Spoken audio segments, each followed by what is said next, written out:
क्यों एक ब्राह्मण ने बुद्ध को किया चैलेंज। बहुत ही रोचक कहानी है। इस वीडियो में अंत तक बने रहें तो पता चलेगा कि एक ब्राह्मण अपने धर्म का अहंकार पाले हुए तथागत बुद्ध से किस तरह से वार्तालाप करता है और अंत तक हार मानकर तथागत बुद्ध का शिष्य बन जाता है। वीडियो को ध्यानपूर्वक गहरी रूप से सुने। वीडियो को लाइक कर दीजिए और बुद्ध दरबार चैनल पर नए हैं तो सब्सक्राइब कर ऑल का बटन दबा दीजिए ताकि इसी तरह की सत्य कहानी आपको मिलते रहे। और वीडियो शेयर जरूर कर दीजिए ताकि सही सही जानकारी हर जन जन तक पहुंचते रहे। यही तो असली मानव धर्म है। अब जानते हैं कि क्यों एक ब्राह्मण ने बुद्ध को किया चैलेंज और अपने धर्म का अहंकार पाले हुए किस तरह तथागत बुद्ध से वार्तालाप करता है। कहानी उस वक्त की है जब ब्राह्मण धर्म, आत्मा और ईश्वर पर सवाल करने के लिए तथागत बुद्ध के पास हमेशा आया करते थे। गौतम बुद्ध से ज्ञान पाने या ज्ञान का मुकाबला करने के नियत से, शस्त्रार्थ करने के नियत से बहुत से ब्राह्मण आते रहते थे।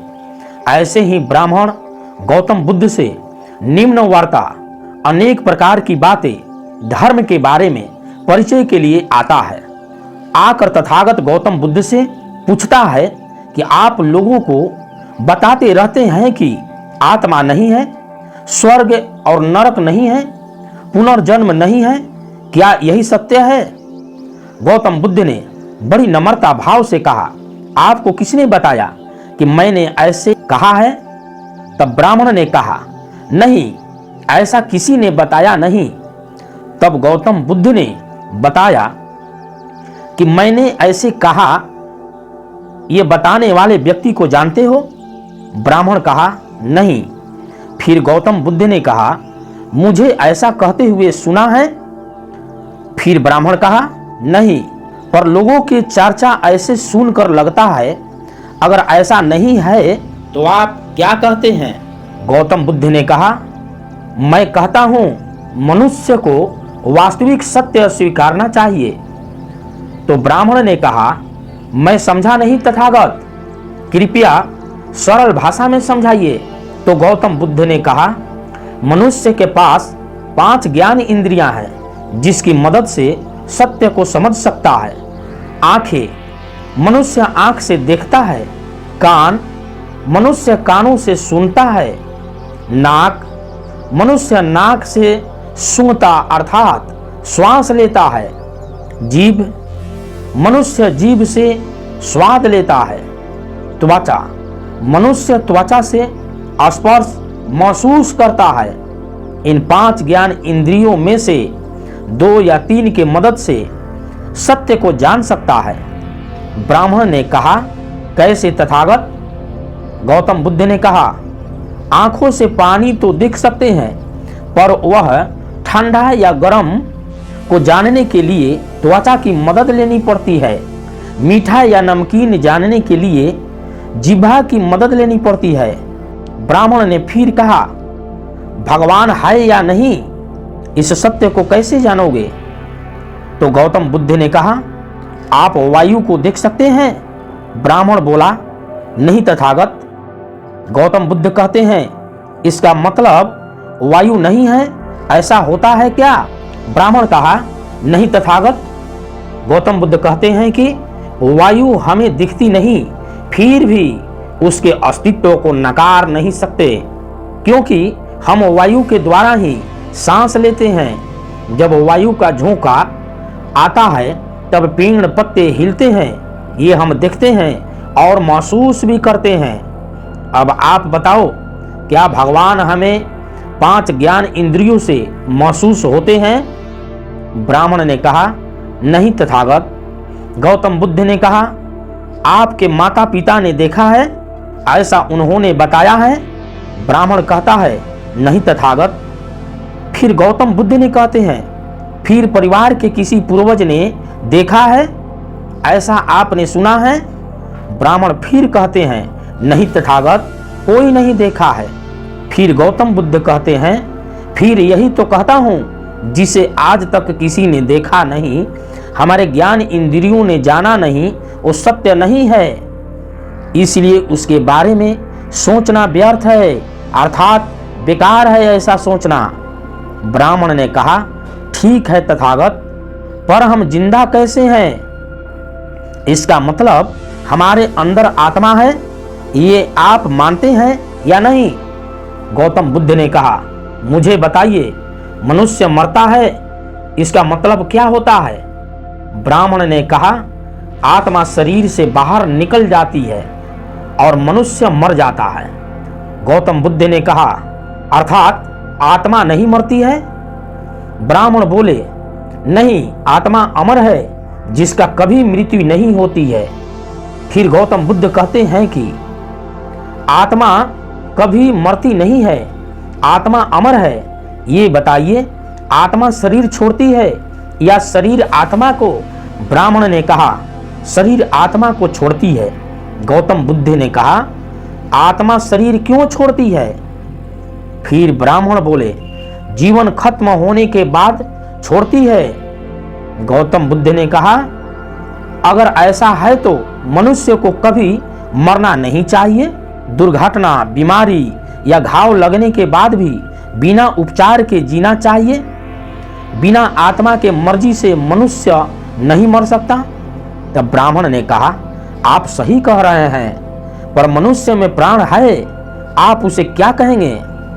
गौतम बुद्ध ने कहा, आप दीपक जलाते हैं? ब्राह्मण ने कहा, हाँ। गौतम बुद्ध कहते हैं कि दीपक अर्थात छोटा दिया, उसमें तेल है, तेल में बाती, और उसे जलाने के लिए उसे अग्नि चाहिए। क्या मैं सही कहा कि नहीं? ब्राह्मण बोले, हाँ तथागत। गौतम बुद्ध ने फिर कहा, मुझे बताइए, दिए की बाती कब बुझती है? ब्राह्मण बोला, तेल खत्म होने के बाद दीपक बुझ जाती है। गौतम बुद्ध ने कहा, पर तेल है, बाती खत्म हो जाने पर क्या होता है? तब ब्राह्मण ने कहा, तब दीपक बुझ जाता है तथागत। गौतम बुद्ध ने कहा, इसके तेज वायु के प्रभाव से बाती पर पानी डालने से या दिया टूट जाने पर क्या होगा? तब ब्राह्मण ने कहा, ऐसे में दिया बुझ जाएगा।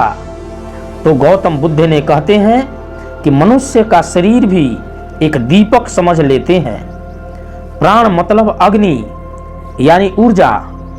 सजीवों का देह 4 तत्वों से बना है। पहला पृथ्वी अर्थात मिट्टी, दूसरा पानी, तीसरा वायु और चौथा ऊर्जा अर्थात अग्नि। इसमें एक पदार्थ अलग कर देंगे तो ऊर्जा और ताप का निर्माण होना रुक जाएगा, मनुष्य निष्क्रिय हो जाएगा। इसे ही मनुष्य का मृत्यु कहा जाता है। इसलिए आत्मा भी भगवान की तरह अस्तित्वहीन है। ये सब चर्चा व्यर्थ है, इससे धर्म का समय व्यर्थ हो जाता है।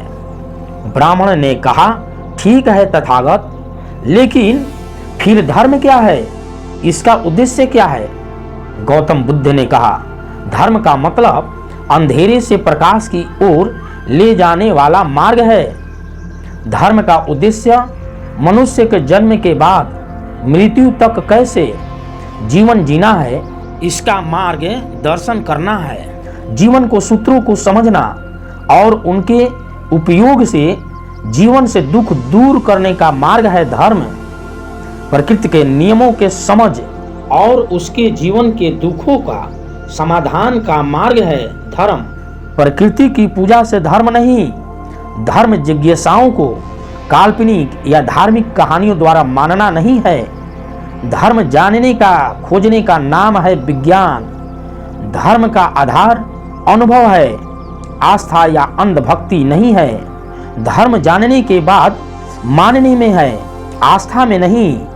धर्म मानव का सहारा बनाने में है, धर्म अपना सहारा खुद बनने में है, न कि किसी देव कृपा के इंतजार में बैठे रहने में है। सुख 2 प्रकार के होते हैं, एक प्राकृतिक, दूसरा मानव निर्मित।